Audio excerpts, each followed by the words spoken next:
In this video, I will show you how you can get bank feeds in Xero accounting software. Now first step is adding your bank account to Xero. So first you need to log in your account and then need to navigate to the accounting menu. From there click on bank's account. Then you have to click on this add bank account option.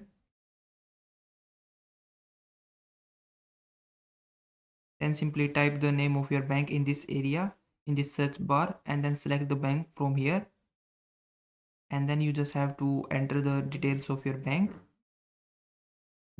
Your online banking credentials and then follow the on-screen instructions to actually add your bank account to your Xero. And once your bank account has been linked to your Xero, you just have to click on again accounting and from there click on bank account. Now you have to click on this manage account button next to the account you have just added. Then from in this window you will find the option set up bank feeds if your bank is eligible for this option. So once you have this option you have to just simply click on it and then you have to follow the prompts to authorize and authenticate the connection between Xero and your bank.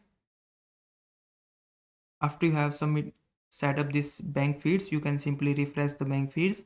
So you just have to click on this manage account option and then you will find a refresh bank feed option on this box also. You just have to click on that option and then your bank feed will be refreshed. So I hope this video was helpful. Please like this video and subscribe to my channel.